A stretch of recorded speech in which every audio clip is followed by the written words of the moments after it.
So, friendship is literally magic? I thought that was like a metaphor. Metaphor? Nah, there aren't no metaphors on this show. It's all real. Too real. It got super real. I was waiting for... Okay, so I watched the first couple episodes just to get a sense of it. Good. And I was waiting. Why didn't the evil pony just kill them? Why was she just fucking with him? Because shut up. That's why. Like, there's a part where they're over a rickety-ass bridge, just cut the line. Austin, stop. You're entering into fan fiction territory here, and this is a rabbit hole that has no end. You cannot ask questions like that. That's like asking, why are there vigor? Why are you the only person who really regularly uses vigors in Colombia? It's just because that's the way it is. Just roll with it. Roll with it. So are there fan fictions out there where the evil pony kills them all in the first episode? Oh God, yes. Name anything, and I guarantee you at this point there is a pony fan fiction of it out there. It's all out there. Oftentimes I wish. Oh God, I wish it wasn't. I've seen things you wouldn't believe. What in the fresh hell is this? Oh hey. Shit, Johnny's here. We're just talking about ponies. No, we're not, Sean. We're talking. Damn it, get out of here, Sean. No one likes you. But ponies. Friendship. No, fuck you. Magic.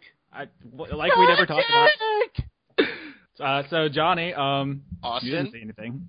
What? Do you want to explain something to me? I was just berating Sean because he's stupid and a brony, and I was just telling him. I was reminding him of his place. Yeah. So we can, now that you're here, you can join in and we can make fun of him for watching My Little Pony, which neither of us would ever do. By the way, Austin, I agree with you that Twilight is best pony. That's a good I don't know call. what you're talking about. I don't know what you're talking about. Who the fuck is Twilight? You said it. Twilight Sparkle is the best multicolored talking magical pony. Well, I mean, if I had an opinion on the subject, which I don't, I was kind of partial to. No, never mind. You know what? No, finish it. Finish it, Austin. Finish it. I have no opinions on the subject, Sean. I'm going to have to ask you to leave. Finish it. Are you the Mortal Kombat announcer now? Finish it. Okay, this is going in the book. Austin, I'm writing a citation for you. I'm going to pull your man card, Austin. What did I do? I was just telling Sean that he's stupid for liking Final Fantasy 13, and then you came in, and it's not what it looks like. Okay, well, that's something we can all agree on. Final Fantasy 13. Terrible. Austin, you told me earlier you thought it was the best Final Fantasy ever, and indeed the pinnacle of the RPG genre. Sean, now you're just being cruel. Something ain't right here. Johnny, would you like to take this podcast elsewhere? I think Fine. that might be I don't need you guys. I'll go make my own podcast with blackjack and hookers. I don't know. Now I kind of want to do Sean's podcast. So, Johnny, earmuffs real quick. Okay? Sorry, what? I said earmuffs real quick. You can't hear this part. Okay. Okay? All right. Okay.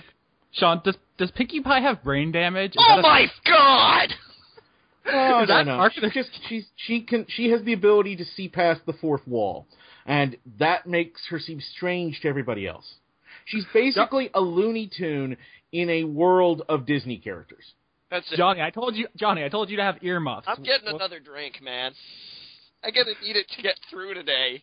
You betrayed me, Austin.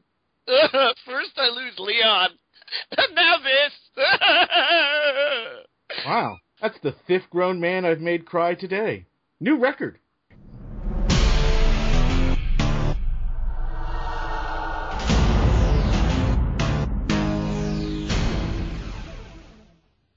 Johnny? Yeah? Is this going to be one of those shows? Nah. Maybe. I don't know. Depends what you're talking about. I have a number of different categories for quote-unquote one of those shows. There's the one where it's just everything goes well, and the other one where most of the time I'm just sitting here laughing and shaking my head. No, I think we're going to be okay this week. I think All right. This week, words are going to flow, topics are going to flourish. It's going to be a great garden of conversation, intellectual stimulation, and possibly butt jokes. Oh, well, obviously butt jokes. Many butt jokes. I don't want to try and oversell it to you guys and be like, you guys, the butt jokes I have this week, they are the buttiest. Wouldn't it be gluteal? Is that the adjective to refer to butts? I guess, but I mean that sounds like it would refer to the musculature more specifically than the butt as a whole. I believe that the butt has to be taken in, as a whole. Okay, no, wait. This is too good. This is too good. We got to get this actually in the actual show. We'll come back to that. Start it. All right. Ladies and gentlemen, boys and girls, I would ask you now, please, to join me in a moment of venerance, a moment of worship, for the handsomeness that is Taylor Hoyt. Taylor! Hello. My panties are wet. As they should be. As they should be. Perhaps you should take them out of the bathtub. It's raining outside. I can't hang them up yet. Well, they're already wet, so... The rainwater is not the same as the detergent water. No, it's saltier. More natural. It's got chemicals in it. We're living in the future, Johnny. Everything is polluted. Except for Taylor's handsomeness, which is pure. And angelic, even. Yes. Full of inspiration. Breathe it in, guys. Just deal with it. I'm taken aback. So pardon me for hosting and interrupting Taylor's handsomeness, but welcome to another weekly installation of Let's All Bask in Taylor's Handsomeness for a Silent Hour. So, without any further ado, ladies and gentlemen, let us bask in Taylor Hoyt's handsomeness for a full hour in silence. Before the silent basking part, do we perhaps want to explain who he is and why it's awesome that he's here? What, Taylor Hoyt? Taylor Hoyt's a man about town. Taylor Hoyt is the cream in your coffee. Taylor Hoyt is the gravy on your chuck steak, if you put gravy on your chuck steak. If you don't put gravy on your chuck steak, it's the plate around your chuck steak. Useful. Good looking. If you didn't have it, you'd be eating off the floor. He makes you a better man by being around. Host of the Blistered Thumbs show, Shinkara, and ex-Blistered Thumbs written contributor, Mr. Taylor Hoyt is an accomplished, handsome man. For as long as I've known Taylor, he's been handsome. Sometimes it wasn't easy, but he's pulled through and managed to carry his handsomeness on for several years, days at a time even, not shirking a single moment of his handsomeness. And, he makes videos about Japanese video games that may or may not have crossed people's paths, but mostly the handsome part. I am your host, Johnny Maloney, and I'm joined by one of Taylor's handsomeness apostles, Austin Yorsky, and, of course, the venerated face, Mr. Taylor Hoyt. I think we've upsold it enough. For long-time listeners, you may remember Leon was even quite in awe of him. We had him on when we had him on before, and they met at MagFest. So this is an established joke, but... Best Nathan Drake costume ever, by the way, Mr. Hoyt. Like Taylor. Nice. Taylor went to MagFest dressed as Nathan Drake. It was pretty sweet. I had gentlemen bowing in front of me. No joke. I have witnesses. I'm a little insulted that in the several days that led up to MagFest that you didn't whip out that costume for me. I mean, dude, we sat in a hot tub together, and at no point in time were you like, "Hey, Johnny, do you want to see me dressed up as Nathan Drake?" Because I would have been full on in with that. You didn't ask, Johnny. You didn't ask. I didn't know, and now I will go to my grave. Oh. You're going to go to your grave anyway, Johnny. I feel like you missed part of that statement. Well, I was going to continue, but I got a little choked up. So. Yeah. Also, I just want to chime in here. While we are basically filleting our co-host here, I should point out that Taylor is just a dirty Persona 4 fanboy, and I'm going to take him to task before this show is over. And I have in text that Austin has said that Persona 4 is technically a better game, so I think I've already won this argument. You can't prove that I actually sent that to you. You could have made that up and signed my name to it, for all they know. I'll screenshot it and put it all over the Twitters. People will know, Austin. They will know. I think we're planning a more in-depth feature on that particular argument, but I just want to point out that, he's not perfect, so we'll get to it. I think Austin's a little deluded. Maybe he's the one that thinks he's God. He's Mr. Editor-in-Chief of Blistered Thumbs. It's gone to his head, and Persona 3 is the best because I correct people's articles, but no. Oh, yeah, all the power of correcting everyone's fucking voluminous typos has given me a massive ego trip. Hey, at least you can admit it, Austin. At least you can admit it. Pardon me, Austin, but to describe everybody's voluminous typos, you are including me in that stereotype, sir, and I will not be grouped that way. When was the last time you wrote an article, Johnny? I can't remember, but okay. Still. So do you want to introduce the first story, or is there some more homoerotic tension we need to work out first? Well, it's been a while since we've had Leon on the podcast, so I think it was kind of building up a little bit. And, Chris Larius, last week he didn't really have as much of a boner for me as I thought he would, so, not a lot of gay love last week. So this week, I just had to get it out of my system. Just gotta let it flow, man. Lots of gay love this week. Yeah, as I was saying before, the whole butt. But no, we can the whole butt. But we can actually lead. Speaking of whole butts, XCOM is back in the headlines. Not good XCOM, not the XCOM that everybody loves, not the XCOM that everybody was quite happy, despite a couple of bugs, and but not the updated and fantastic Firaxis adaptation of the classic Microprose xenophobic strategy game. No, the XCOM that made famous, I believe, back in 2010 by one Noah Spoony Antwiler, who I believe, if I'm quoting correctly on this, reads, and I quote, betrayal. I think that's right. I'm not sure. I think that's about right. You might be off a little bit, but I think that's the essence. Yeah? That's a good approximation? Okay. Well, in any case, we're talking about... I don't even know how to describe this game anymore, to tell you the truth. Because it used to be just like XCOM, the first-person shooter. But then, not long ago, it was revealed that it was actually going to be a third-person shooter. And now, parts of this game's media are mysteriously disappearing from the internet.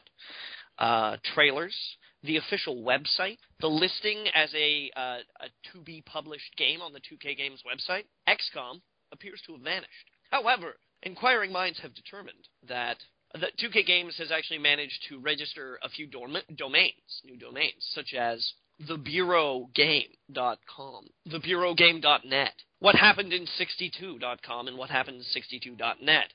So a lot of people, and I mean, let's be honest about this here. It would be absolutely foolish, though possibly just, to throw away all the work that they've done on this XCOM first-person shooter. So it stands to reason that perhaps they might be trying to rebrand it. That sounds like a thing. Now neither of you guys are like old-school hardcore XCOM fans, are you? Austin, you may have been 3 when the first XCOM came out. I was not old enough to enjoy the nuances of the strategy system that it came with. So right. No, I'm not. Right. And Taylor, you were playing games on the Nintendo Stick and Hoop at the time, weren't you? Probably. Yeah, sounds about right.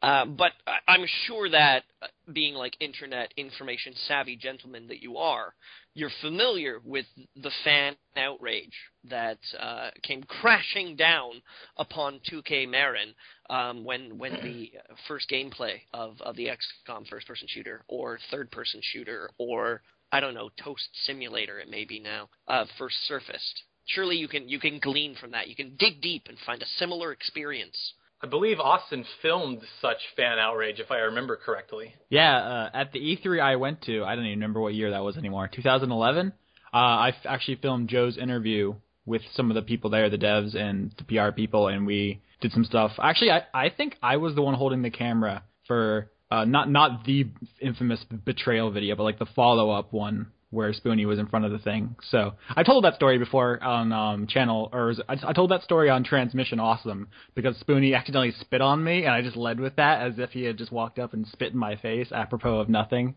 So that's like one of my favorite stories from that trip. Yeah, I mean, we all remember that people lost their tiny little minds when it turned out XCOM was coming back as a shooter, and then it kind of quietly went away when Enemy Unknown came out. But how much do we want that shooter? I mean, even if it's not XCOM, if it's a new IP, did it look worth saving? Well, this is the interesting thing about it. I'm a huge XCOM fan. I played them all. I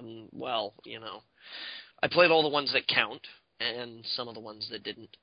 XCOM, Terror from the Deep, XCOM Apocalypse, XCOM Enforcer, and Interceptor, excuse me. And like taking a look at, I'll be honest with you, I would have absolutely nothing against having like a side of XCOM that would be like, oh, it's like an XCOM first-person shooter. That wouldn't bother me. What would bother me is that if you decided that you were only going to be making XCOM first-person shooters, and that there was nothing about the first-person shooter that resembled XCOM except for the name. And this was the alarm that I experienced when 2K Marin started to show their game, was that it was a corridor shooter. You have these big wide streets, but it's like, oh, get from this end of the street to that end of the street, with obviously cannibalized Mass Effect style special abilities, which was not made any better by the announcement that they were going to make it a third-person shooter, setting it in the past as opposed to, when XCOM actually happens, which is sort of like the not-too-distant future, maybe next Sunday AD. More than that, XCOM completely removed the whole concept of personal choice. You weren't allowed to choose what you were going to research. You'd go back to base, and it'd be like, you have a thing. Oh, congratulations, you've unlocked the next in a line of research. You couldn't build a base, you couldn't die, failure is an inherently important component in the XCOM games, where you can send all your best guys out to a situation and fuck up so badly that none of them come home, but the game isn't over. So you fail, but not completely. And they had missed this entirely in the first person shooter. There was nothing from the attitude or the spirit, the anima of the original XCOM in this thing that they had created. And I was like, you know what, I'm willing to give your game a chance, but it's not an XCOM game. Please, can you realize that? And it appears that they have, by hopefully deciding to release the game as the Bureau rather than XCOM, it will kind of release it from these chains. But I do think it's going to be difficult for gamers to play the game and not kind of carry the baggage with them that it was originally developed as an XCOM first-person shooter. So people are going to be like, oh, it's an okay game, but it's really not an XCOM game. I don't think anybody's going to be able to let that go. Yeah, if it does come out as the Bureau, every review will lead with the line about how it used to be XCOM. That will be its legacy. They did something similar with Syndicate, right? That was a game that was not a first-person shooter, and people just were like, yeah, whatever, this is okay. So why do you think people were so much more pissed off with XCOM than they were with Syndicate? Because Syndicate was kind of not a first-person shooter at all, right, when it was back in the day? Well, they were very similar. The only thing being that Syndicate was real time, and XCOM was turn based. You both manage these big corporations, and you budget out their research and their income, and Syndicate more you can control tax rates and but yeah, it's about loadout, and you get guys on the ground and then you command them. And I think because XCOM was a more important game, it preceded Syndicate, okay. and really helped define a lot of turn-based games. Up until that point in time, the only turn-based strategy that we really had was maybe Civilization. There were a bunch of other contenders at the time, of course, but the only ones that really went for it were these slow-paced, empire-building, railroad tycoon style. XCOM kind of put you in the thick of things. It was yeah, you are managing things by turn, but if you do it badly, you're gonna get shot. They're all gonna get shot. And to be honest with you too, I think people are actually overestimating how people reacted to Syndicate. I didn't like it at all. I reviewed it for Blistered Thumbs, and I think I scored it a 5 out of 10, because I was like, it's playable, but according to my last reading, Electronic Arts sold 150,000 units of Syndicate. That's yeah. not much. No. It's dead. I think people kind of saw it coming a mile away, I think the audience for Syndicate is slightly more niche than XCOM. But yeah, no, I do agree with you, Austin, in the sense that the ship has kind of sailed. It doesn't matter what name they release it under. People are going to be like, well, it's no XCOM, which is, I guess, fine, you know, but at the same time, it's kind of like it maybe says something about the game, where it's like, if they were really proud about the game, if they were like, yeah, you know, like, this is a good game, it may not look like XCOM, it may not feel like XCOM, but it's good, we believe in it, like, we think that this game can, you know, make headway. I don't think that they would be that unreasonable calling it XCOM : Infinite. But the fact that they've decided to change the name is sort of like, yeah, we don't really want this coming too close to that other game we had that was actually pretty successful for its development budget. So if you guys want to change the title, we won't fire you.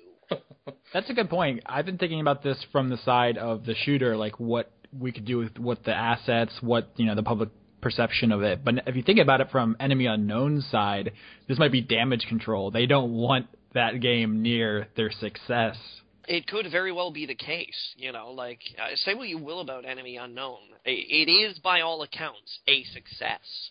It may not have sold like fucking Call of Duty millions of numbers or something like that, but there's something to be said for games that don't cost as much money to make and still sell respectable amounts.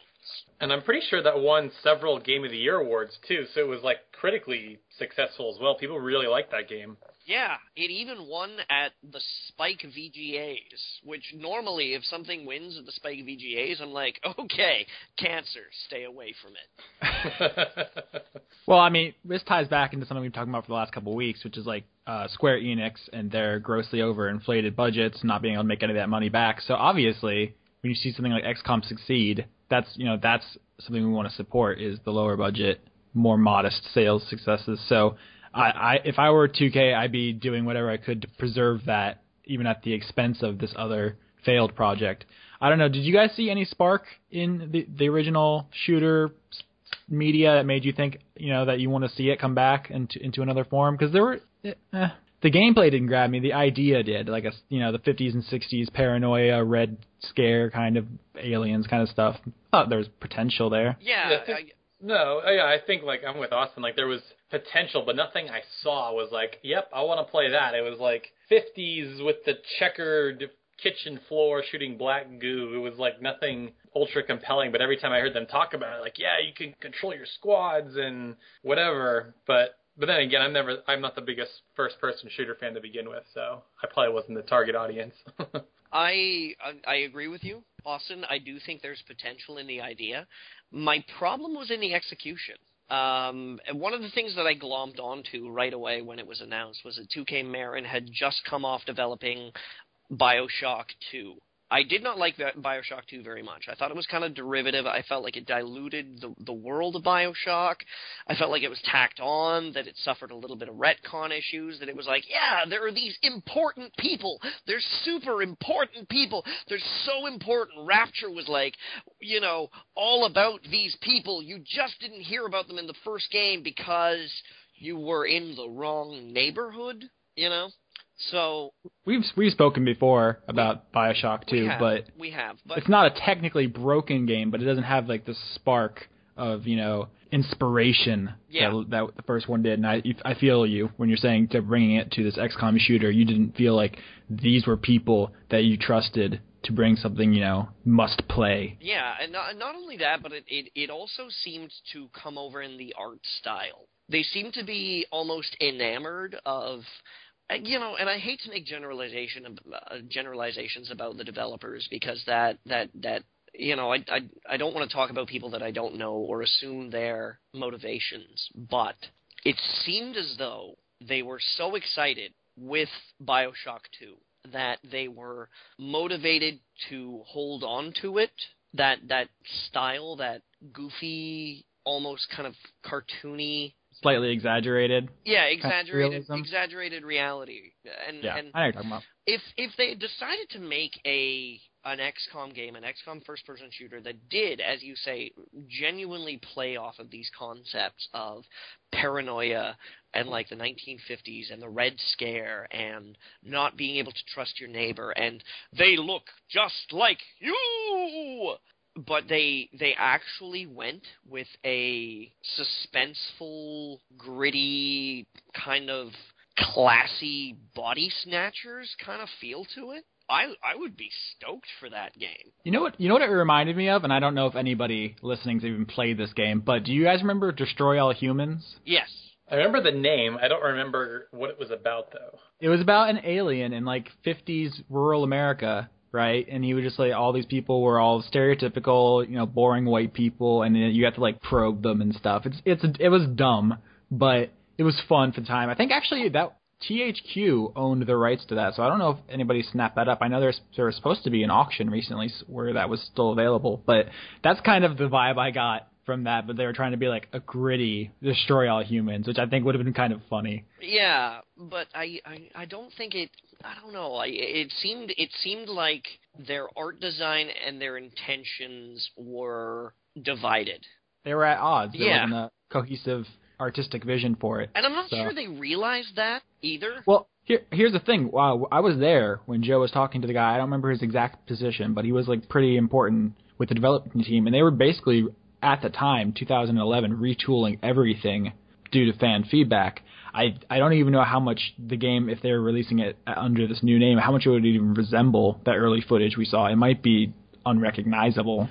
It would probably be in their best interest to, presuming that they've actually decided to retitle the project The Bureau, it would probably be in their best interest to drop something entirely new. To just use the old assets in a new way. Yeah, scorched earth policy, and just build it up from the ground. Because that could be a game that I might be interested in. It really could be. When you make a different game from what people are expecting, which is a huge problem, particularly when you're reviving an old IP, it's not so bad as, say, taking something and then making a sequel the next year or the year after. When you're digging up something that's a decade old and reimagining it, that expectation is going to be skewed.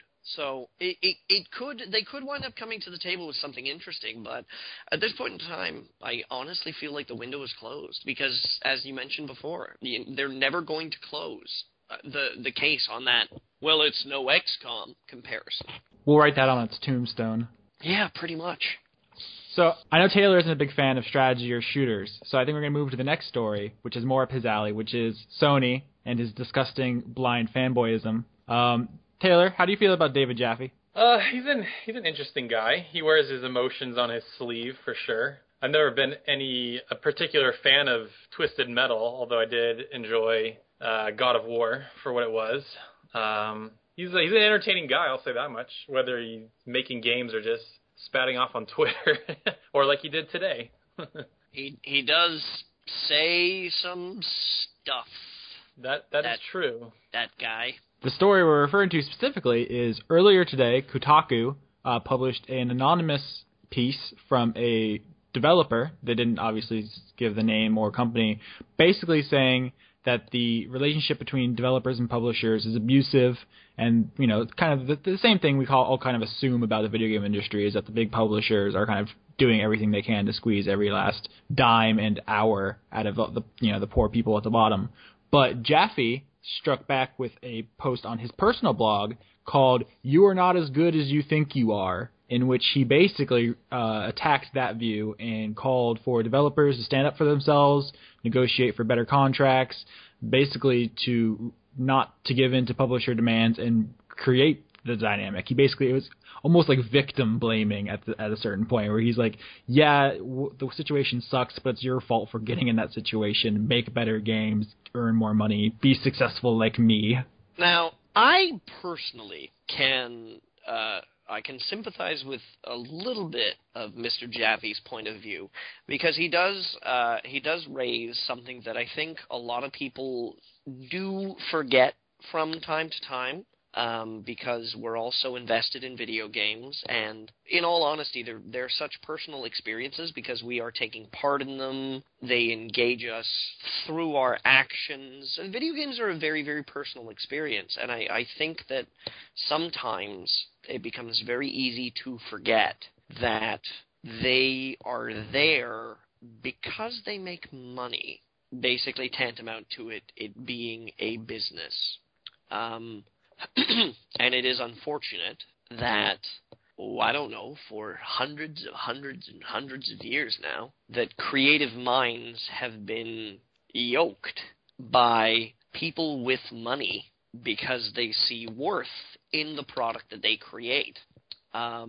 It is kind of depressing, but at the same time, you're not really going to change it by complaining on the internet. Wait, are you telling me that ranting on the internet doesn't change things, Johnny? Taylor, I'm sorry that I have to be the one to tell you. Don't say it, Johnny. Don't say it. This really is something that your parents should have discussed with you. Oh my God. Yeah. Do you know where babies come from? The stork? Okay, I was a little worried there for a second. I thought we were going to have to sit you down and explain where babies come from. Yeah. Good, we know. Good. That would be weird, man.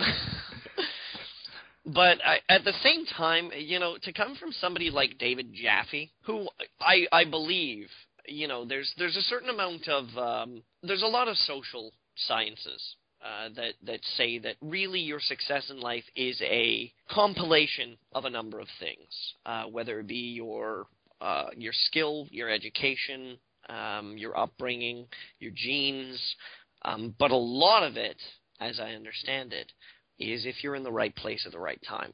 And David Jaffe, I feel, has a lot of right place, right time going on. Insofar as that he started to really first come to name when consoles were beginning to get the huge market. Like after the first PlayStation dropped was when, the first Twisted Metal came out and started building momentum and steam. And then as soon as the PlayStation 2 came out, there was more Twisted Metal and there was God of War, and he just started to build up more and more.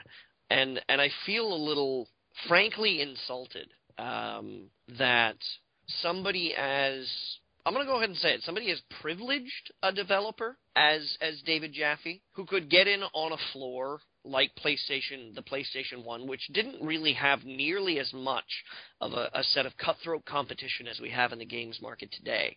Not only among AAA studios who are all vying for that $6 million sale title, but even among indie developers, teams of guys in basements who are competing to win like small awards, like an IGF award, or to be recognized at Kickstarter or Steam Greenlight.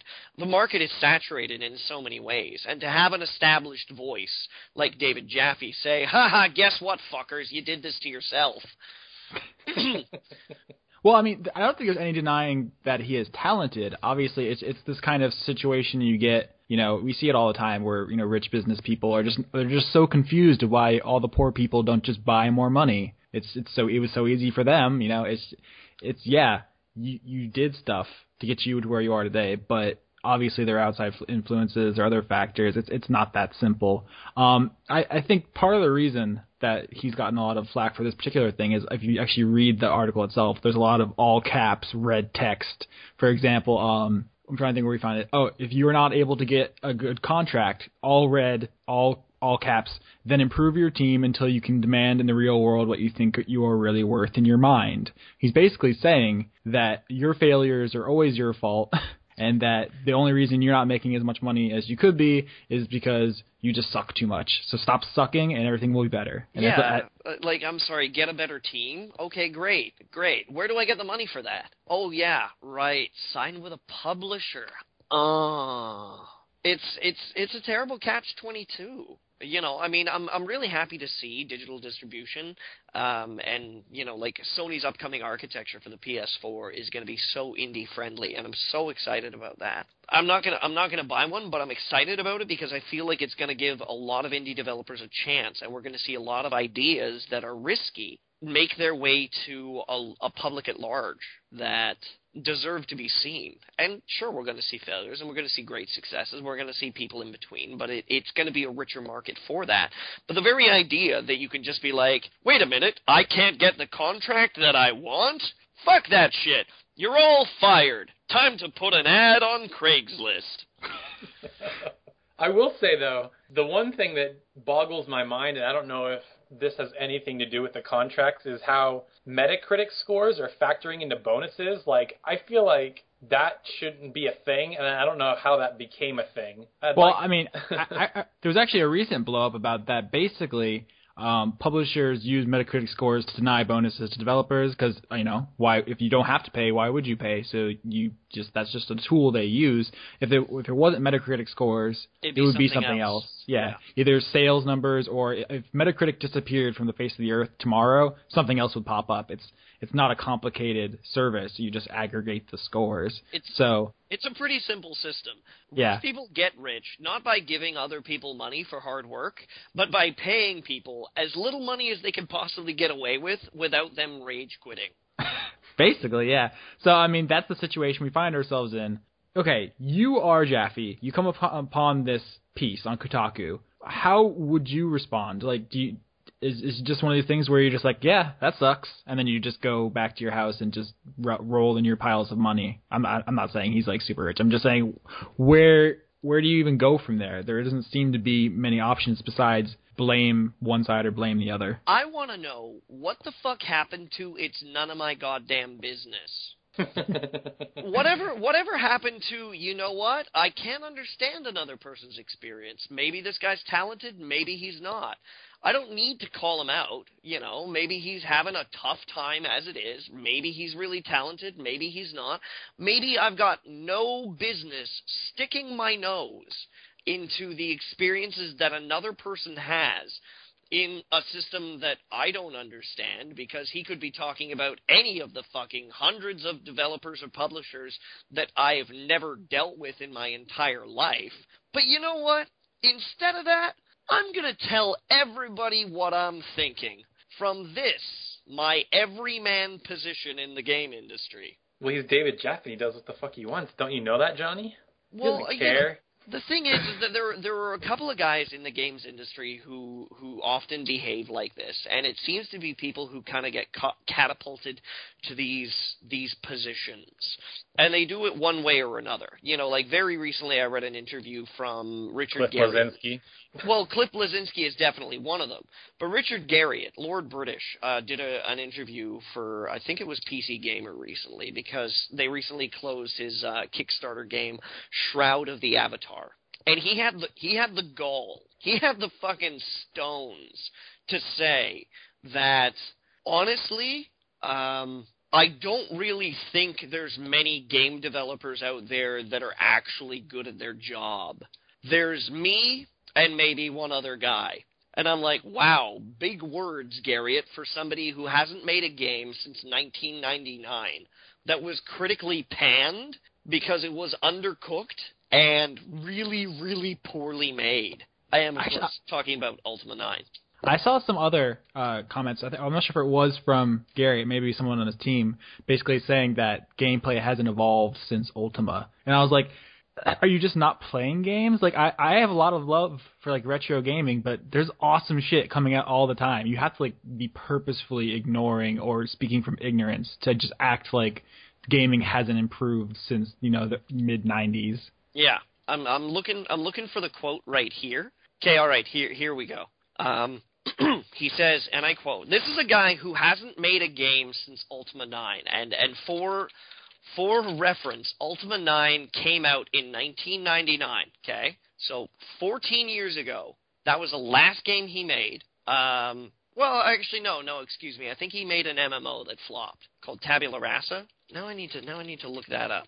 Yeah, Tabula Rasa, excuse me. He was an executive producer. Okay, the last game he directed was Ultima 9.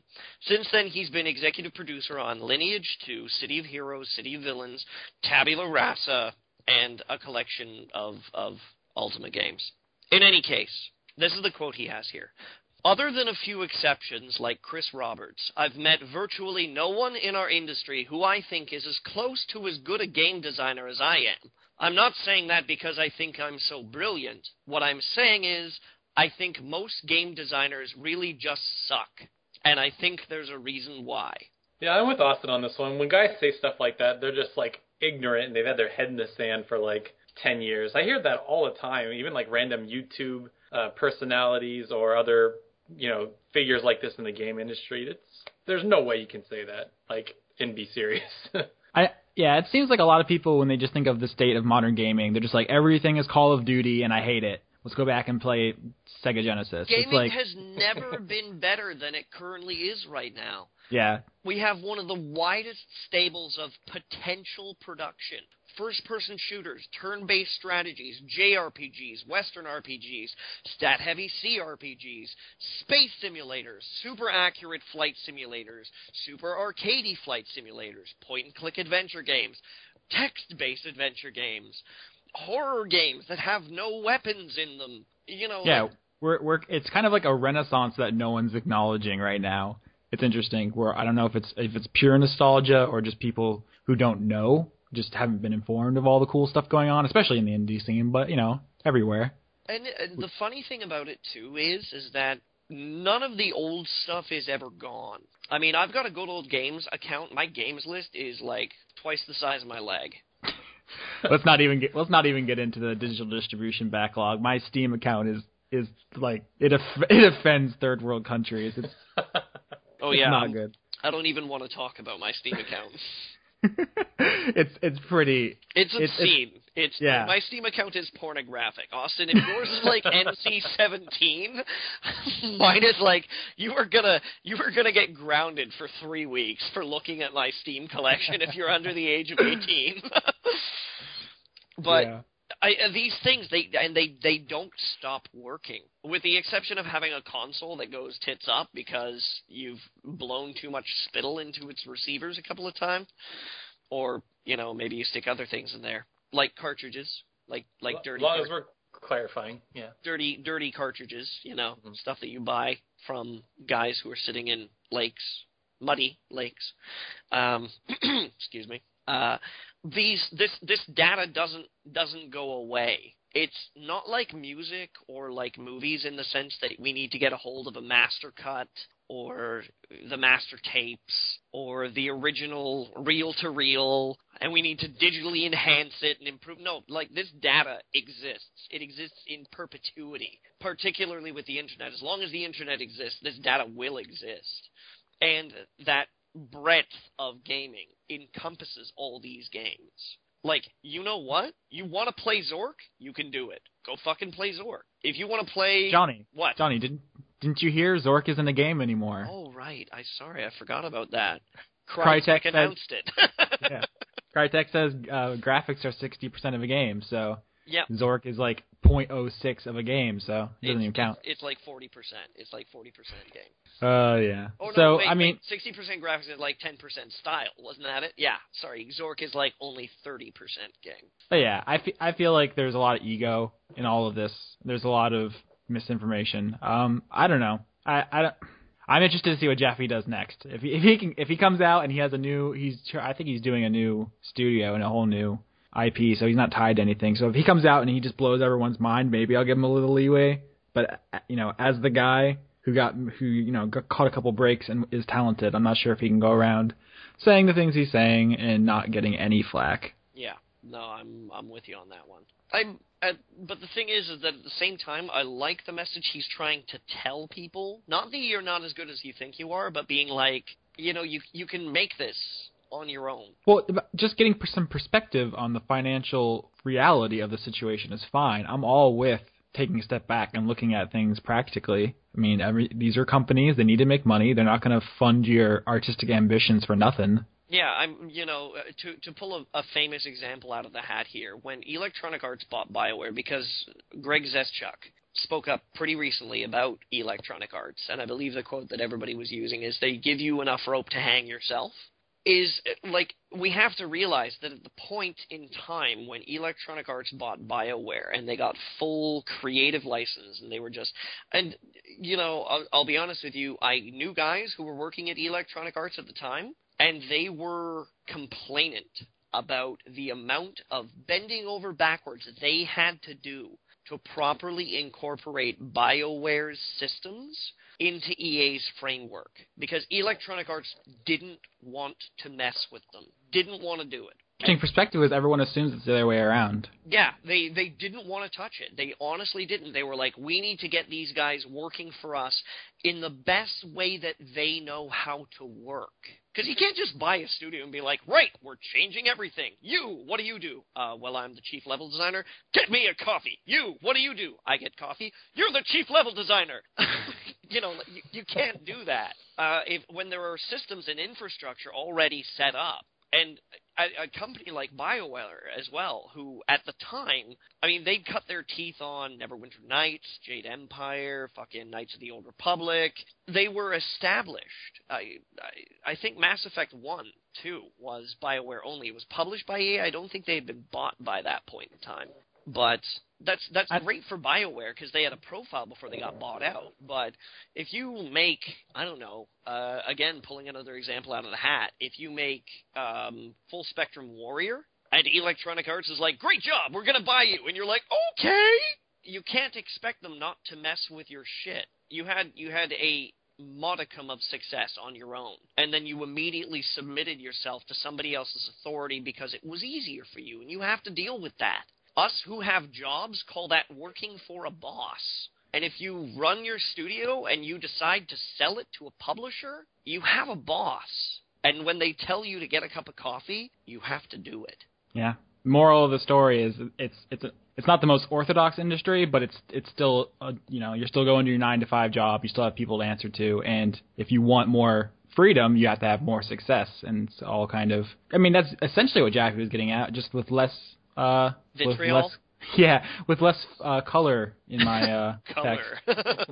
So that's basically that story. I'm interested in hearing what Taylor played. I know I'm talking so much right now. I want to hear what Taylor played too. So I'm going to let him talk, and I'm going to go get a drink.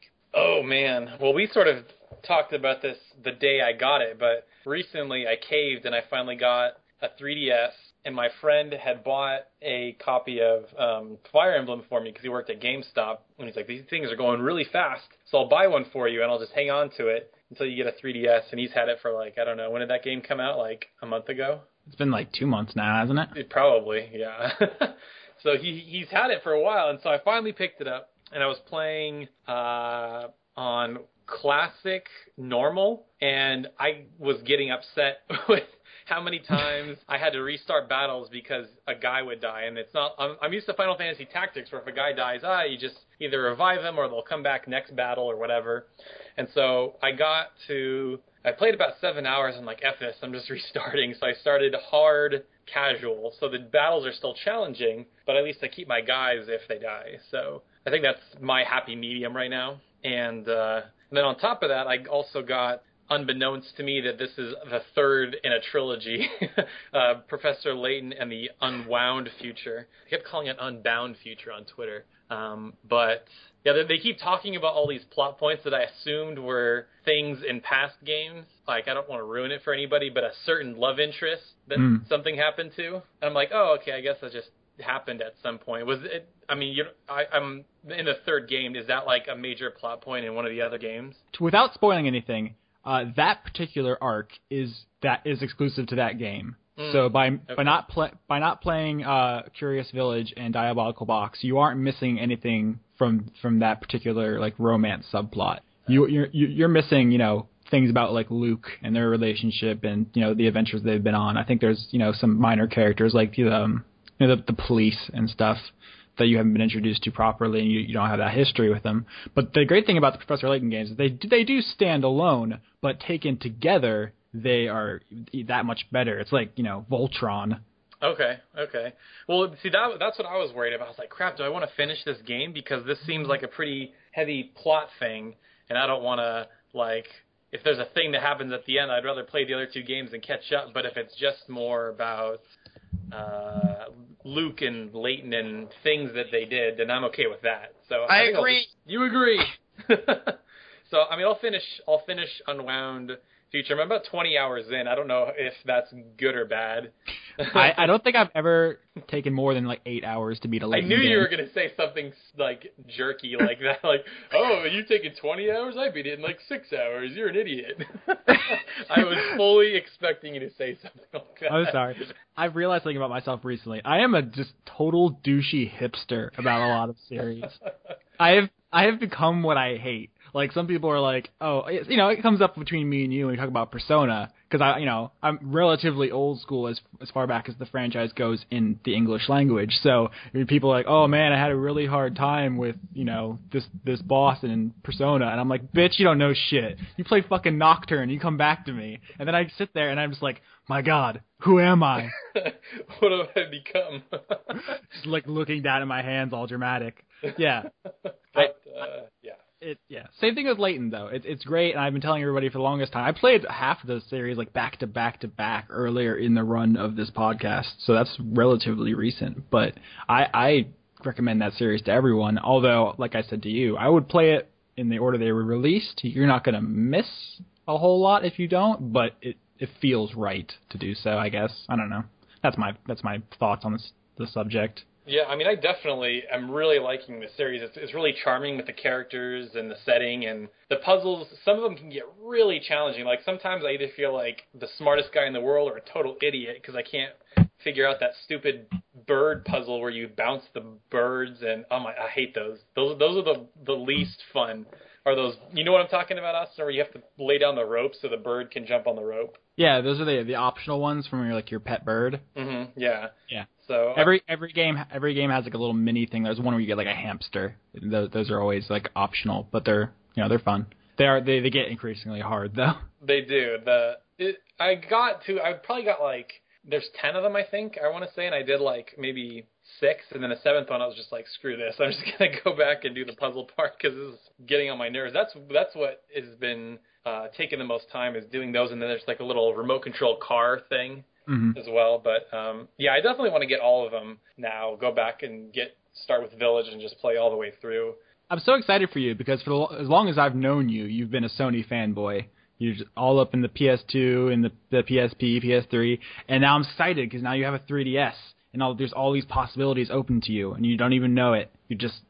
I am living through you and being really excited. Well, welcome to the party, because Johnny turned me on to PC gaming, and now I can't remember the last time I bought a console game because I just can see the disparity. It looks so much worse on consoles. And then there were so many games piling up for the 3DS. I was like, man, I just got to break and get this. And there's a huge backlog of DS games, I'm sure, that I'll never finish. But, I mean, I'm looking at all the Leighton games, The World Ends With You, Dragon Quest IX, what's that called? The Sentinels of the Starry Skies or something? Yeah, I think that's the subtitle for that one. And I'm sure there's a lot more that I'm not even... I mean, they've released like half a dozen Dragon Quest games, the remakes of 4, 5, 6, and then there's 9. I think 7 is coming. I hope so. That sold like retardedly well in Japan, which is not surprising because 7, from what I understand, is the most popular in Japan. Yeah, I think we like 8 better. Yep. Yeah, so that's how that works. But yeah, I mean, I joked in an article once. I said the 3DS is like the best thing in RPG history, and a lot of people said, well, the DS had a really good library too, and I was like, the 3DS is backwards compatible. You get both. Exactly.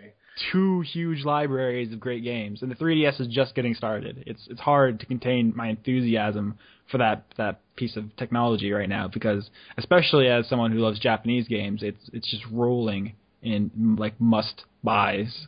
I still can't believe that we're getting Project Crossum with all the licensing issues that games have. That game's got 1,000,001 licensed, like, different properties. Like, I'm so surprised that game made it over. It's going to be a super, super limited run, but I'm excited. We don't deserve it, honestly. Sometimes miracles happen. Here's the thing, though. It's not going to sell enough, and they're never going to do it again because they're going to feel like... It doesn't have to. It doesn't have to. It's a better experience than not getting it at all. No, I agree. I'm just saying it's going to suck that, a week after it comes out and then the numbers come out and then they're going to be like, sorry guys, you blew it. Never localizing any risky projects ever again.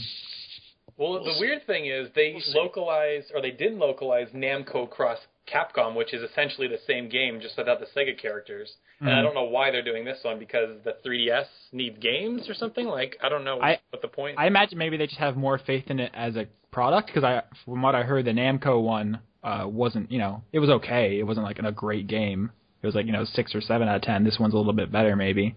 So they felt like it would be, a more worthwhile risk. Well, I'll tell you why people want to buy this. It's going to be the first game where you get to play as Mega Man since Mega Man 10. So that alone is a selling point. Oh, you get to play as Mega Man? Sure, we've canceled 4 Mega Man games, but hey, you can play as them in a strategy RPG, so you better get that one. Hey, Taylor, say Mega Man a few more times. Mega Man. We've missed that. But I'm personally excited because A, Valkyria Chronicles, B, Xenosaga, and C, fucking everything else in that game, because holy shit. Yeah, it's going to be awesome. I think one of the other reasons why I'm super excited, Pokemon X and Y, this will be my first Pokemon, I kid you not, since Blue and Red. So I missed so much. Everybody's For a second there, I was excited that you were going to stop at this will be my first Pokemon. I was like, oh my god, somebody else. Oh, no, there's an embarrassing picture of me in my junior high yearbook playing Pokemon with my friend at, like, a dance. Pixar, it didn't happen. Austin, I think we have our title card. If I can find that... Dude, if you find that picture, send that shit to me. Okay, I'll try to find it. That sounds gangster as fuck. I've got, like, this bowl cut with braces, and I got my little link cable, and... Yeah, it's a good time.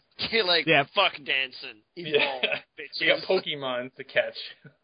I would say Pokemon X and Y is my most anticipated game, but the fact that it isn't is mind-boggling to me. But obviously, the game I'm most excited for, Fire Emblem versus Shin Megami Tensei. Oh, I forgot about that game. Can you even believe that exists? No. Sometimes I wake up and I'm just like, that's not real, right? I fucking dreamed that shit. There's no way. Is it fucked up that my most anticipated game is a machine for pigs?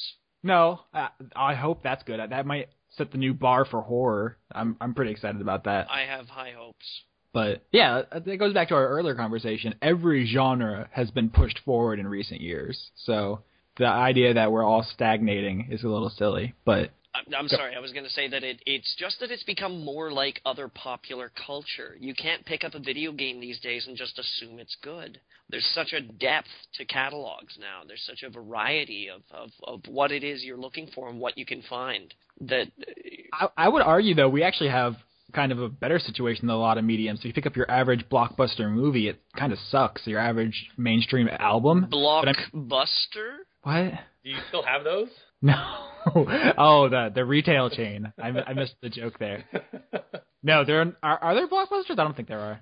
There are still a couple. We had one around here in Canada that closed down very recently. But I'm saying, if you pick up just your average, big name video game, right, your Call of Duty or your Battlefield or whatever, it might not be like a bolt of genius, but it's actually probably better constructed than, the latest Michael Bay picture or fucking Justin Bieber album, all things considered. Well, I mean, yeah, there's obviously comparative scaling. So, I don't know. I'm optimistic about everything right now because I specifically, Taylor, I want you to get farther in Fire Emblem because Chris wasn't far enough to discuss it, and you're still not. I need to know who you guys married. I still haven't quite figured that system out yet, so I guess I have to pair up with girls more. Yes, you do. I'm optimistic about Anne Frank having been a believer. Oh, my God. I'm sorry I even brought it up, Jesus. That's the last I'm going to say of it. That's the last I'm going to say. I don't know if you guys saw this, but after Chris was on the podcast, he tweeted that he let Cordelia die. I seriously was, like, emotionally not okay with that. That's it. Banned from the podcast. Blocking you on Twitter. I'm just, the realization that actually bothered me was pretty sad. But it did. And I was like, I didn't say anything, but I was like, that's not okay, Chris. You gotta redo the mission. You gotta save her. And there's still, like, speaking of being, like, excited for things, there's so many things we don't know about. Like, we have to be excited for this next Final Fantasy game at E3, and hey, we still have not seen, Austin, Persona 5, and that could be, like, the best thing ever, and we could just die happy after we play that game. I want to know what Bethesda's doing right now. They're talking about they moved on from Skyrim recently. They're like, yeah, we're going to announce some things. Prey 2 or GTFO? I want to see Prey 2 definitely. Prey 2, we saw it and it looked great. Yeah. There's more I want to see though. I want to see more Fallout as long as they don't write it. I'm curious how long they'll wait to revisit that. You have to imagine those have long development cycles. Yeah. I remember hearing there was some talk that the license is moving around. I don't even know. But yeah, there's a lot of things going on that we don't even know about the next Microsoft console, for God's sake. So. No. And this week we're going to call it Operation Button Scissors. We don't actually have anything to say about Operation Button Scissors. We just want you to know that this week, that's what we're calling it. This week it's called Operation Button Scissors. Actually, I've been thinking about this. I might have said this before, but I've been just considering trading in my 360. Like, there are no exclusives coming out for it. Like, the only reason I haven't is because what if I get a review copy on the 360? So, but I mean, does anybody else feel this way? It's kind of a lame duck system. There's not anything coming out for it. The only thing that has ever come out for it has been Gears, Halo, and Forza for the last 3 years, pretty much, right? No, yeah, there were a couple of niche titles. You know, they had their... Well, I will speak up for Lost Odyssey, which is probably the best Final Fantasy since 6 or 7. Well, when did that come out, though? Like, at the beginning of the console's life cycle, pretty much? That was like halfway through. I'm gonna defend Alan Wake as well. I'm gonna say that Alan Wake was an interesting piece. Alan Wake's on PC now, so... I know it is, but, you know, like, just...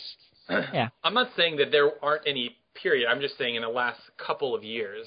Because you were saying, should I trade it in? I'm like, well, there hasn't been anything worthwhile in the last couple of years. You had Halo 4 and a couple of Gears games and some Forzas and... But even then, I think, you know, you could easily make the argument that that's pretty much the same of almost all consoles right now. All their big games are kind of like... I think it's obvious that they're holding things in reserve for the next cycle. Obviously some things, but I mean, the PS3 is still seeing some good exclusives. You got Tales game, you got The Last of Us coming up. Beyond actually, that's true. Because we're so fucking excited about David. Hey, somebody's going to buy that game. I'm not going to buy it. Somebody will be excited to play it. I mean, I'll roll my eyes through it, but I'm going to play Beyond Two Souls, if only to be able to laugh at David Cage, because I want to be informed when I tear down someone's life work. And that's what sets you above your average internet douche nozzle, Austin. He wants to at least be informed about it. Yeah, you gotta have facts to back up your assholery. The Last of Us, you were just saying, that's like a brand new IP at the end of the life cycle. It's not like God of War Ascension, which is like, you know, phoning it in as much as you could possibly do. Yeah. You know, you are right, actually. I had completely forgotten about that one.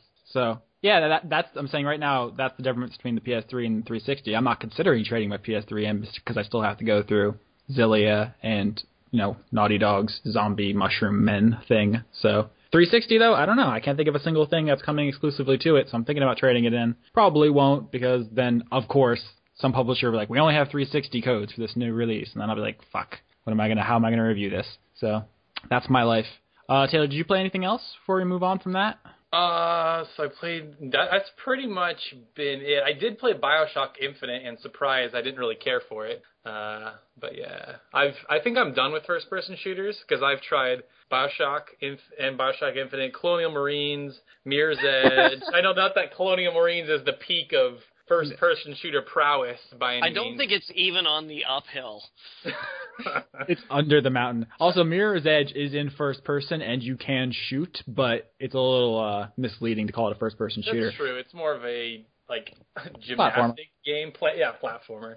Here's the thing. You can just not be into a genre, and I totally respect that. But as far as BioShock Infinite goes, was it just the first-person shooter segments that put you off? Because we previously discussed, and Yusuf said in his review, that the first-person shooter segments in BioShock Infinite are underwhelming. But were you also just generally not jazzed about story and character elements? I feel like people oversold the ending a little bit. Like, oh my god, time travel or dimensional travel. Hey. That's the whole game, though. I mean, she opens the rift and stuff. I'm just saying. I won't ruin it, but I'm just saying I think people really oversold the ending. I'll just say that. without ruining it further. Okay. Obviously you haven't finished. Did you finish it, Johnny? As a matter of fact, I did. Okay. Well, there's a transition. I know, we can, now gently segue into Johnny massaging you with his BioShock Infinite impressions. And I actually, I kind of do agree with Taylor in a way.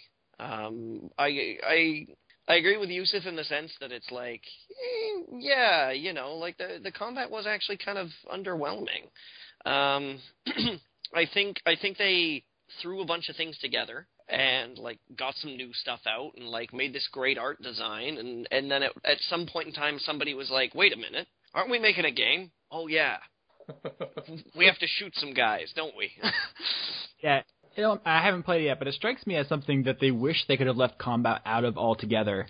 If the market had accepted it, there would be only small. It wouldn't be battlefields. It would be One of the guys on my Twitter, I can't remember who it was. I think it was either Richard Cobbett or Paul Presley.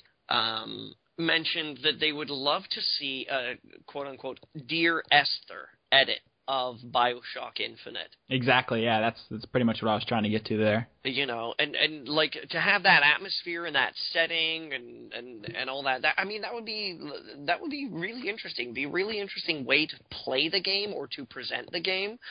But I do agree with Taylor's assessment of the ending. I think that a lot of confusion that people may have had at the ending might have led to them feeling that it had more meaning or gravitas than it actually did. If you'll recall, we had Leon on here a couple of weeks ago saying he saw the ending and he basically said, yeah, I've seen that 1,000 times. It's a pretty standard science fiction trope. He didn't elaborate, but the idea kind of, if you get it, then you get it, and it's not a big deal. Yeah. And if you don't get it, then you're in awe of this the first time you've seen someone employ this technique. Yeah. In related news, next weekend I'm going to go see Shane Carruth's new movie at the Vancouver International Film Festival.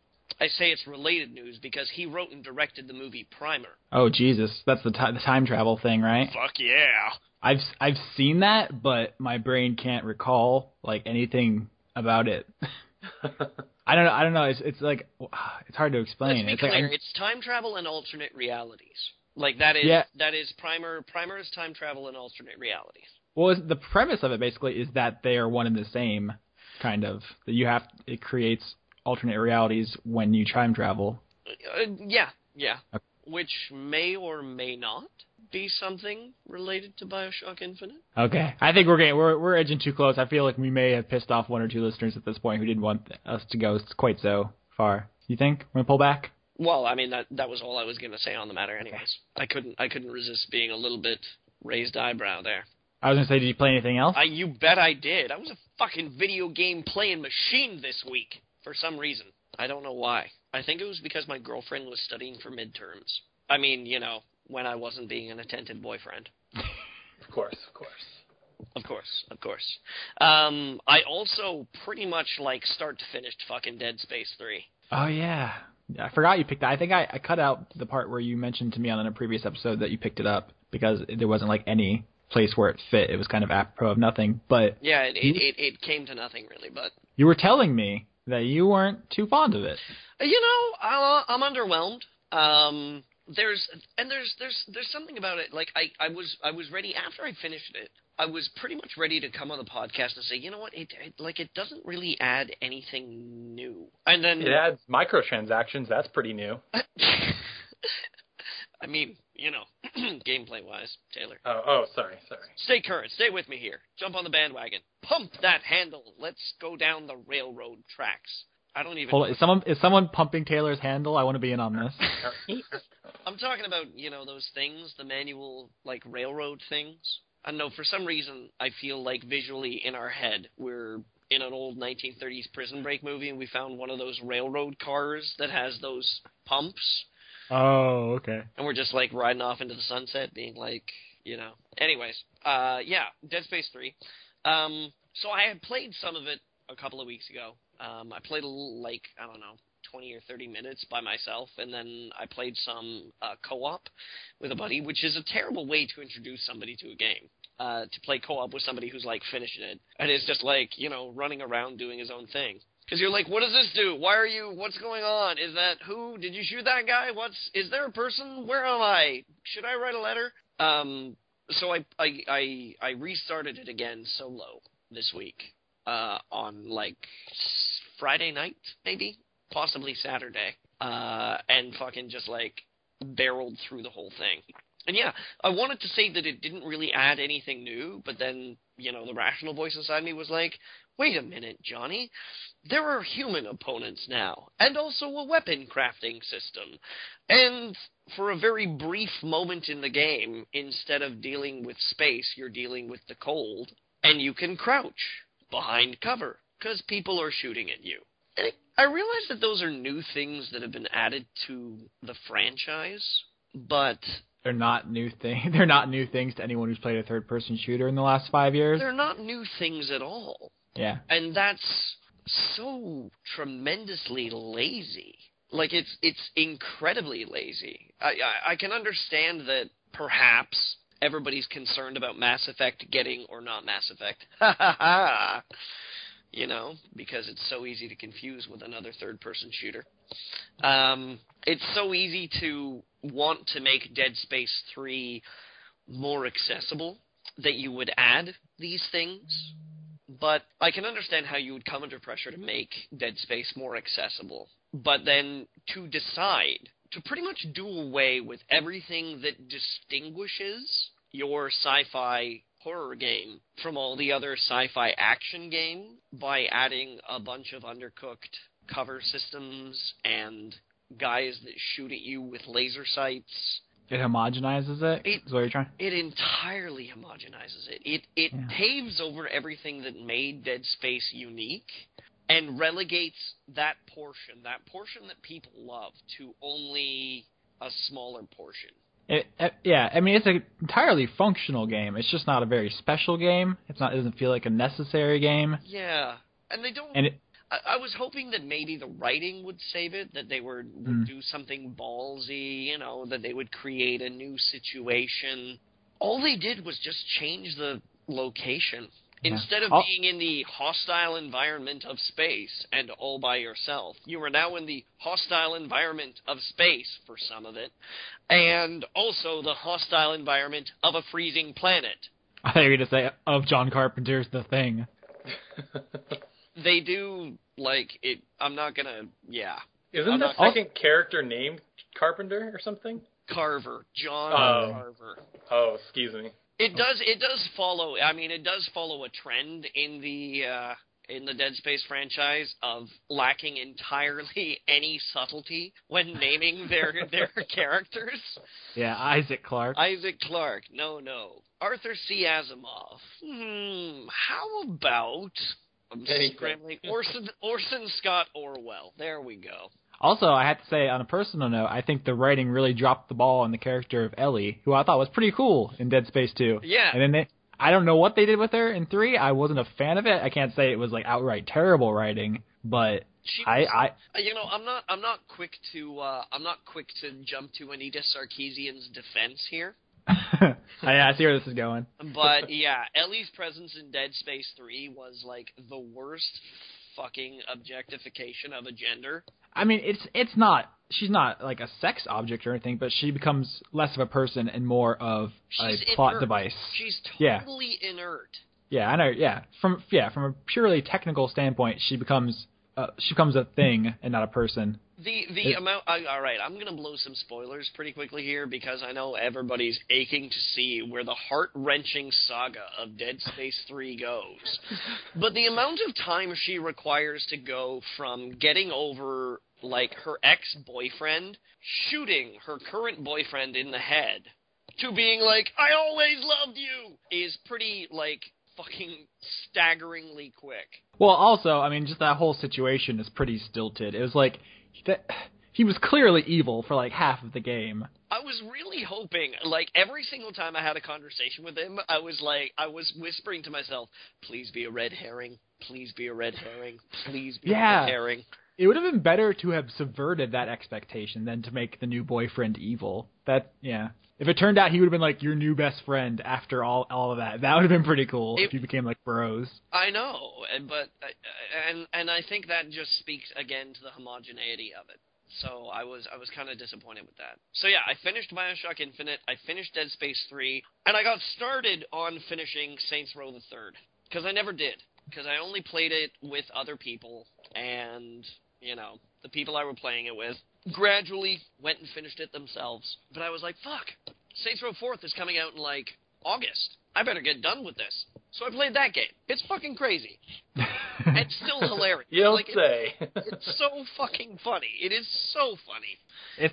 Yeah. I really wish Volition all the best luck with their home at Deep Silver. I hope Deep Silver doesn't mess with them too much because I have very mixed feelings about them. I also played a little bit of Vampire the Masquerade Bloodlines. That sounds nerdy. Yeah, I was gonna say I can't say I've heard of that one. It was a first-person RPG developed on the Source engine not long after it first came out by a defunct team now, which was called Troika. Troika now largely inhabits, I believe, Obsidian, and it was based on the White Wolf Vampire the Masquerade system. And it's really good. This game is classic. It's pretty old, but there have been community patches for it that have been updating and restoring content and just because it was pretty buggy when it came out. But oh man, it is a fantastic example of what choice gets you in an RPG. Insofar as that when you choose a class, which I guess in this world is really a clan. You can choose a vampire clan, and each of them have, certain strengths and whatnot. The Tremere are magic users and largely distrusted because they're sort of mystical, and people are like, ooh, they're weird. Or you can be the Ventru, who are sort of the new kind of cosmopolitan vampire. They're all businessmen. They dress in suits. They're like, yes, I'm a diplomat. Let's talk about how vampires can coexist and, or you can be like a Nosferatu, who are sewer dwellers and super fucking deformed and gross. And when you talk to people as a Nosferatu, they're like, ew, oh, God, get away. Even just choosing something like that can really influence the way that you're going to play the game. And it's full of choosing your own path. You can fucking wreak havoc and just go nuts and lose your humanity and rampage and kill people and just become a beast. Or you can do your best to try and keep up the illusion that you're human and hold on to the last shreds of dignity that you had as a human being. And while still, drinking blood and surviving as a vampire. I wish more people played it. I really wish. Because I'm not sure I've ever really had a vampire, or not, excuse me, a vampire, a role-playing game that's done it quite like Vampire the Masquerade Bloodlines. I know a guy that I work with, actually. It was the last single-player game that he played. He was done at that point in time. He's like, you know what? That's good enough for me. That sounds really actually pretty impressive. Would you say it holds up pretty well? Is it after playing The Witcher? That's the thing. I do think it holds up pretty well, and partly I think it's because of the community patches. People are struggling to keep this game relevant. It emphasizes choice so much, and not just choice in the sense of a lot of the choice in The Witcher is deciding who you're going to side with, but in Vampire the Masquerade there's so much choice. How you're going to specialize, what you're going to go about, and the game will arm wrestle you sometimes into making a decision that you don't want to do because your character is incapable of it because of the way that you've made him or her. It forces you to swallow your decisions in a way that games don't often do, where you will come face to face with a situation and it's guess what? You can choose to do the stupid thing, but realize that it's going to get you killed or it's going to fuck something up real proper. And then you have to deal with that. these, like the community patches, which are actually not only just made by fans, but also ex-Troika developers, it really brings it into kind of like, I think, modern gaming. And the graphics aren't that bad. I mean, it's Source Engine. The textures are a little old, you know, and some of the models are a little sloppy, but it really doesn't look that dated. I mean, I've heard of this game before. I'd never had it pitched to me quite so eloquently. I think it might be something I actually look into, although I'm not crazy about patching. Oh, no, I mean, well, the new patches are really easy, particularly if you get it on Steam. You basically just have to go into your game properties and set the updates to do not keep this game up to date. And then you download the fan or the community patch, and it all installs itself. And it like installs a widescreen patch, and you can adjust the field of view in it, and all these things. Like I could literally set up the links for you in 30 seconds, practically. I think it's worth looking into. I think people that are interested in choice-based RPGs, you know, like I guess Western RPGs, CRPGs, whatever you want to call them, and you know, spec characters out on their own and make their own path and make their own identity and do things that affect the world around you and cope with the decisions that you've made influencing the way that you have to play the game later, should give it a shot. It's pretty fucking interesting. I haven't played that much of it again, but it's been years since I went to it. And when I installed my new computer, I was like looking over stuff, and I was like, "Fuck, Bloodlines! I haven't played that in years." And I just couldn't resist the other night, and just went for it. And it was like, "Oh, that's right. This game is fucking awesome." I'll hook you up, Austin. It'll be cool. All right, I'll look forward to that. In the meantime, what have you been playing? I played Guacamelee for review. That's up on the site. Oh, man, the game looks rad. I really want to play that. There's so many great things about it. I compared it, obliquely to Dust: An Elysian Tale. On the surface, it may not seem that similar because, I mean, it doesn't sound or look or feel like it very much. But, I mean, they're both indie Metroidvanias with, you know, very particular aesthetics. And they both have kind of repetitive combat and underwhelming stories, but they're both very worth the money.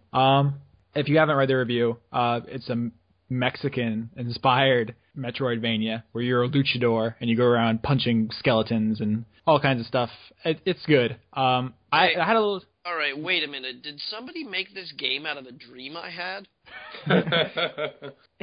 It's I'm trying to think of what the other game was. It's they actually reference a lot of They reference Grim Fandango in it. That's the first thing that came to mind. But yeah, it's, you know they do. Love is for the living, Sal. That's Grim Fandango. No, I know. I was trying to think of a way to transition from that. Because speaking of references, if you're not a fan of like memes, you will fucking hate this game. Every square inch of this game is covered in like grumpy cat pictures and fucking like billboards for different video game Mexican versions of video game characters. Like if that kind of stuff, if you just roll your eyes and you get annoyed, like you probably should steer clear. But otherwise, it's great to look at. It sounds great. It plays great. Oh my god, that just reminded me. La Mulana came out on Steam today. That is also a game. Yeah. That sorry, is a game. You were all like Metroidvania, and I was like, that reminds me of something. Can't remember what. Oh yeah, that's what would happen. That's. But also for review, I'm playing Injustice: Gods Among Us. I have more thoughts on that. I don't think anybody's gonna be like super surprised about how that one turns out. Now that's the fighting game, right? Yeah. It's Mortal Kombat with Batman. It's obviously not exactly the same, but I mean, if you've played Mortal Kombat 9, you have a general idea of what's going on. I haven't played Mortal Kombat 9. Although, it may be coming to Steam. I don't know if you saw that, Johnny? I did. I'm still not sure I'll play it. It's really good. I'm sorry. I have trouble with fighting games. I'm with you, Johnny. I understand. I'm with you. I feel like the genre peaked years ago, and now they're just kind of adding bells and whistles. It's here's the thing. It's Street Fighter, but with an earring. Here's the thing, though. Capcom basically single-handedly ran fighting games into the ground. Actually, they have several times, but recently they had, and NetherRealm fucking embarrassed them with MK9. I think that's the new bar for the entire genre, although Persona 4 Arena is another game which is way better than it has any right to be. for being a spin-off made by, not a top-tier company. That game is kind of ludicrously good.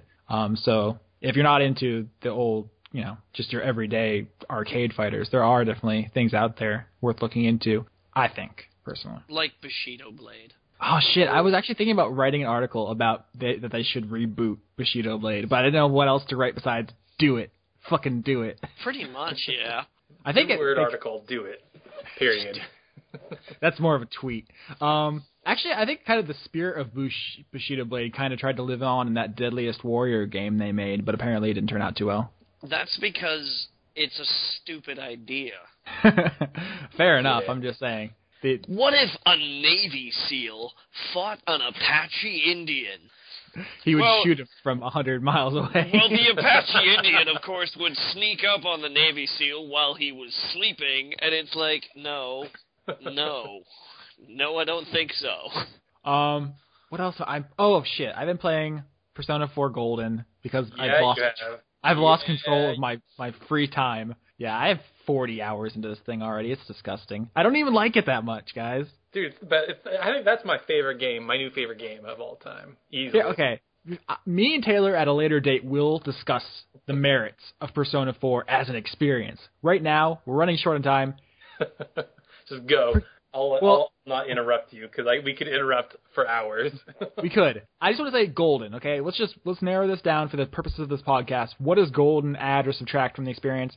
Personally, a lot of the things they changed aren't so much upgrades as, side grades. Like, the new battle theme, the new intro theme.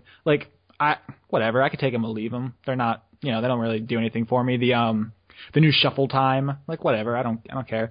The only thing they really added that I feel is even worth it that much is the new skill inheritance system for fusions, which is way better than I thought it was going to be. I thought on paper, I was like, this is going to completely ruin the balance of the game. But actually, I don't even know if I can go back now. It's such a simple system, but it makes fusion way more satisfying, and I don't have time to get into the mechanics of it. Taylor, do you have any thought? Do you want to jump in here?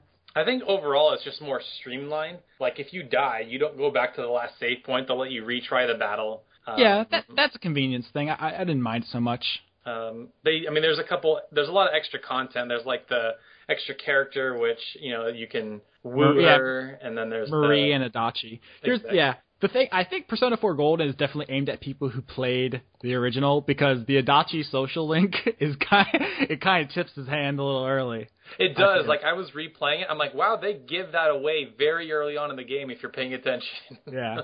So I won't say anymore. I mean, it's a fucking 6-year-old game. You've probably played it if you're listening to this. But, the new social links or whatever, they didn't blow my mind. They're fine. But, there's they go to the beach at one point, and they have, a ski trip. I don't think those were in the original. But I just don't care about that shit. I guess I do a little bit, but it's not amazing to me. I think for somebody like me that's played it before, it was more just I get more time with my cool friends in this game. Yeah, I agree. It wasn't mind-blowing. It was just another cool thing that they could add to it to, just an extra little event to have more fun. Because I think in the original game, it just skips that whole month, but now it's actually things you can do. Yeah, you do definitely get more time, but there's more things to do in that time. But, here's another thing. In the game, the original version had that fishing minigame, which was whatever. I didn't care about it, but it was a thing. Now they add, a bug-catching minigame on top of it that you have to use to get the bait to play the fishing game. It's Jesus Christ. It's like a Russian stacking doll of mindless time wasting. Pretty much. What did you think of the voice acting? Because I know a lot of people made a big deal about Teddy and Chie. Okay. I've said this 1,000 times on the website. I've been working at BT for 2.5 years, and I feel like half of my articles are about how much I fucking hate Teddy. Sam Riegel is a much better Teddy. I will say that right off the bat. I like his voice acting. He is Spider-Man in The Amazing Spider-Man, the video game, obviously. I like his voice acting. I think he makes Teddy bearable. Oh yeah, I did it. Chie's voice actress is not bad, but she kind of ruined Chie for me. I don't know. It's not a quality thing. It's an inflection thing. She just isn't the same Chie. No, they're definitely two different characters, I think. Yeah, for sure. And so in the original I played the first time, Chie was the first person I maxed Social Link with, and she was a badass. This time I'm a level 3 with her. I don't know. She's riding the bench this time. It's all about that Rise, huh? No, dude, Naoto all the way. Naoto, I tried to get She's hard to get because she doesn't come till really late in the game. It gives you like 5 minutes to finish Naoto Social Link. I feel that's pretty bad. It sucks too that her skills are so limited. Or his skill. Shit, I just blew that plot point. You've had 4 years, 5 years. Okay. But yeah, I mean, Persona 4 Gold is a very good game. Anybody who would say it's not is just wrong. Like, it's easily a 9 or a 10. But when you get to a certain level of quality, you start nitpicking. It's like people who, like, you know, take Final Fantasy VI and, like, pick over every little aspect of it. Because, you know, when you like something that much, you're going to tear it apart. So I have plenty of things to bitch about with this game. But yes, it's very good, and you should buy it if you haven't. Like, that goes without saying it. This is like a level of fandom where you're just being a pedantic asshole, which I am. But yes, Persona discussion later date. We will. That's happening because you need to have the record needs to be set straight once and for all. We could set a whole podcast to it. I'm willing to referee. Johnny, you don't want to be there for that. There's some things you can't unhear. If I haven't said it? I'm pretty sure that's all I've played. I feel like there's something else, but I can't remember off the top of my head. I guess that's it. As far as you guys listening are concerned. I haven't picked up Fire Emblem again. I'm waiting for Taylor and Chris to get farther before I talk about it again. So I want to beat Layton first. I'm almost done with it, I think. So once I beat that, I'm going to go back to Fire Emblem. So that'll be in the next few days, probably. The great thing about Professor Layton games is you know when you're getting close to the end because every single one of them gets batshit insane. Like, all of them have the same, like, sense of escalation. Like, I'm solving puzzles, and then shit gets real. And then you'll be it's that too. Well, and then also, the game tells you how many puzzles are in the game, and then they're like, 100 of 160 or whatever. So I'm like, okay, there's only so many puzzles left. Yeah, that too. So, I think that's basically the show this week. Do you guys have anything else you wanted to touch on? Not especially. We ran a little long, but there was also a lot of wandering. We'll see how this comes out in editing, but we talked about games a lot. Yeah, that was. I apologize to our listeners if you came to hear us talk about butts. We didn't really get around to it. Not a lot of butts this time, unfortunately. A little slim on the butt front. Oh, not front butt. I didn't say it. I know you said butt front, but then we think of front butt, which we had that conversation about before. Hey, I'm sorry. It's not my fault that you have problems with front butt, Austin. I didn't have problems with it. I didn't know it was a thing until you brought my attention. You've got front butt problems. Deal with it, son. Also, Taylor, now I'm thinking about Persona again. You know, how do you pronounce the Moon Arcana chick's name? Aya? I-E? I don't... It's just... A-I-Y-A? Is that the girl? Oh, it's just A-I. Oh, A-I? What is it, like a girl? Like, she's the student council girl? No, she's like literally fucking Lucifer. She is an evil human being. Oh, is she the nurse chick? Who is she in the game? She is not the Devil Arcana, who's actually a pretty nice lady. She's the Moon Arcana. She tries to commit suicide if you don't date her. Oh, her. She's the girl that kind of likes the basketball player guy. Yeah, Daisuke. I think it's I. Yeah, I think that's how you say it. Oh my God, she is just reprehensible. I don't know if I even did that socially the first time I played, but this time I could not even do it. Jesus Christ. Yeah, she's like, hey, let's skip school today. Oh, you better date me or I'm going to jump off the building. I was like, fucking do it. I'm going to go hang out with Kanji. I'll see you later. Hey, Taylor. Hey, Johnny. How do you pronounce Nanayan? He's never played Blazing Sword. We had this argument last week. Chris pronounces a character from Fire Emblem 7 completely wrong, and I got on his ass about it, and then he got all snippy with me, and it was a whole thing. I don't know. I haven't played the other ones. I never played it. Couldn't tell Just checking. If you've seen the anime, that Eye girl is a lot more prominent. She fights Chie. It's actually pretty funny. Yeah, I have seen the Persona 4 animation, although I didn't see the last episode. I don't know if there's an English version of that yet.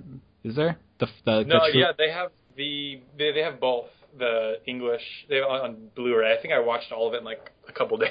It's actually much better than I thought it would be because it's a very long game. To condense it down into like 24 episodes of anime is pretty impressive. But it was a decent I mean, I'd rather play the game than watch episodes, but I mean, they did their best. Yeah, it was almost like at the beginning, I was like, wow, this is literally like scene for scene the game. But then when they did the club part, when they were going to the Persona 3 school and it gets all crazy, like, yeah, those are some of my favorite episodes, I think. That's easily the best scene in the entire thing, is when they get drunk. Or totally. I think they get drunk, yeah. That's good. So if you haven't watched Persona 4 anime, that's a recommendation, I suppose. I'll say yes. Yeah, totally. You can watch it for free on Hulu, I think. Speaking of Hulu, actually, I mentioned this a while back. If you live in America, motherfuckers. Canada. I said this before when I was writing an article on Blue Dragon, and I was saying how I was watching the anime on it. I never elaborated. Do you guys know there's a Blue Dragon anime? No, I had no idea. What the hell is Blue Dragon?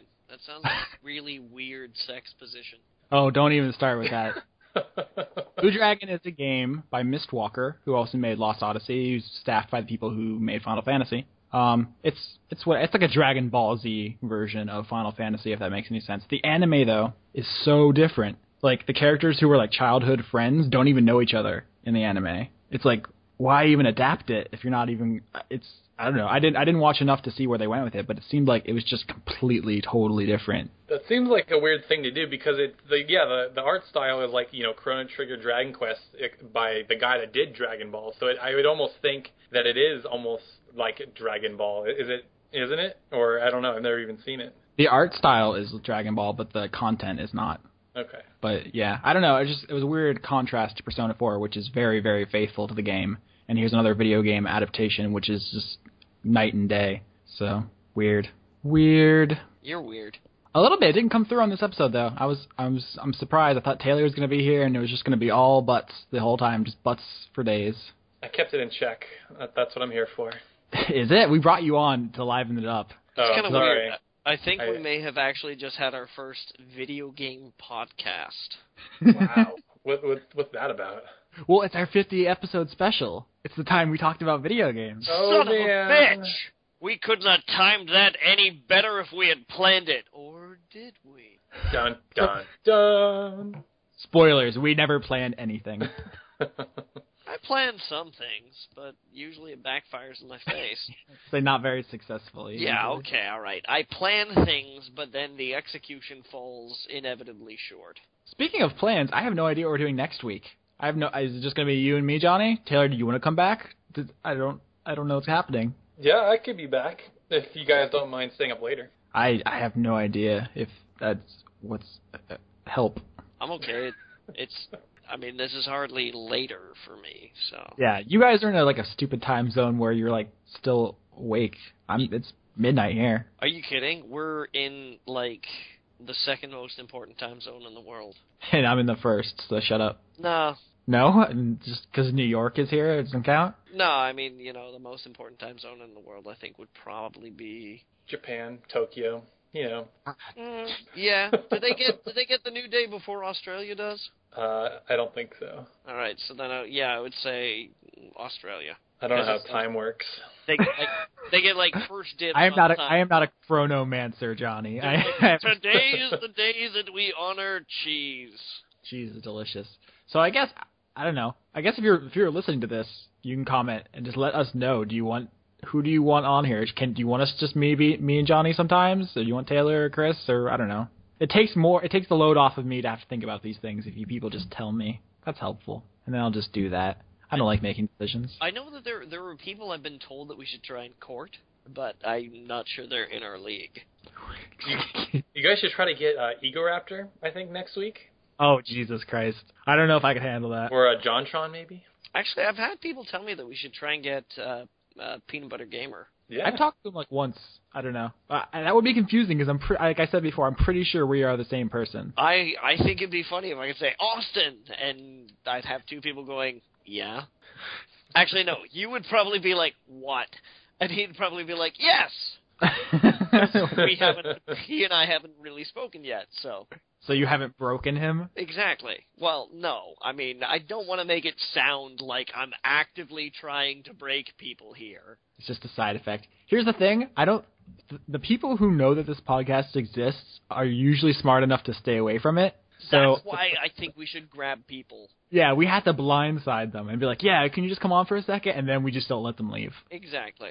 I think that sounds like a plan. They won't know it hit them. Holly won't even listen to it, let alone be on it. Holly. Really? You're breaking my heart, sweetheart. Oh, that reminds me. Did you see we got censored again? Again? Oh, it's like the fourth week in a row. Blood-based lubricant. Excuse me. That was it, wasn't it? Yes. I have noticed that many times that guy with the glasses picture does not match the BT picture. Yeah, because usually I try to just take a picture of whatever we talked about, and we just happen to talk about mutilated corpses and genitalia, and just I didn't do it on purpose. I think my favorite was with a picture of Raiden naked, where he's like strapped up on the wall. Oh, I used that. That was not them. I used that one for the YouTube embed. Oh, but yeah, okay. I knew that one wasn't gonna fly, so I used it as the video and not the header image. But yeah, we talked about Raiden one week, and it was just too good because that whole scene is hilarious. The full Leon. That was like a quarter Leon. Raiden doing an aerial flip naked. That's like a quarter Leon. And I'm being generous at that. You gotta bring your Leon game up. Yeah, I mean, come on. Like, you can't bring no half-assed Leon shit. Oh, boy. I feel bad now. Actually, Taylor, if you can find that picture of you, that would be the best. I will try. See, here's the problem with that. It was in a yearbook, and like all my yearbooks got lost, but I'm pretty good friends with a couple of my high school buddies, so I'll see if they still have it hanging around somewhere.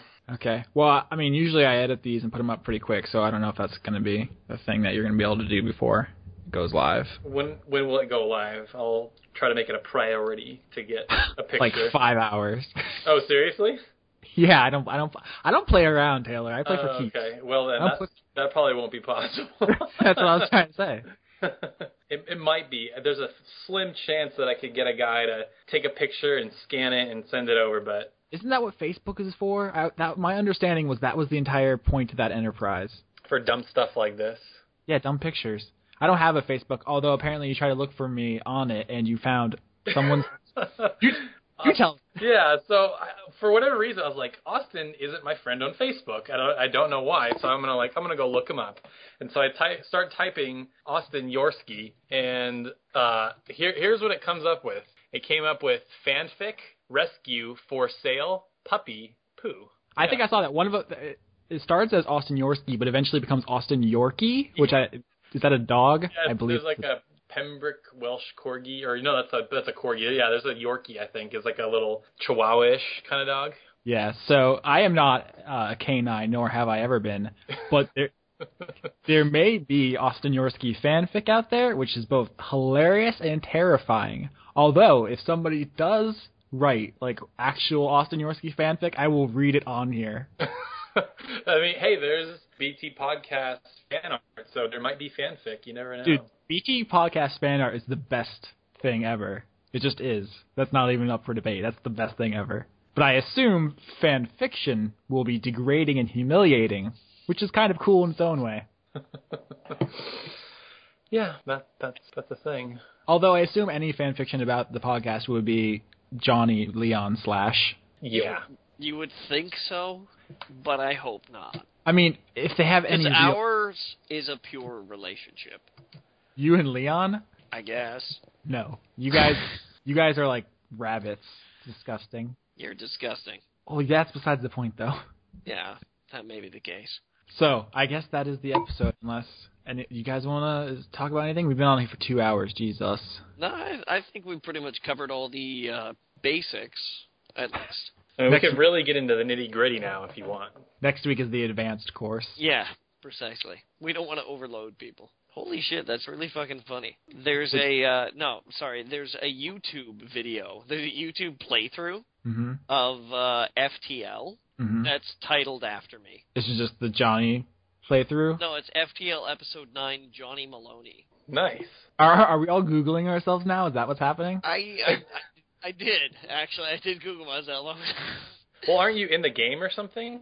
I am in the game, and the reason why this episode is called me is because apparently when they created the crew, like when they started the game, one of the characters was named Johnny Maloney, so they renamed him.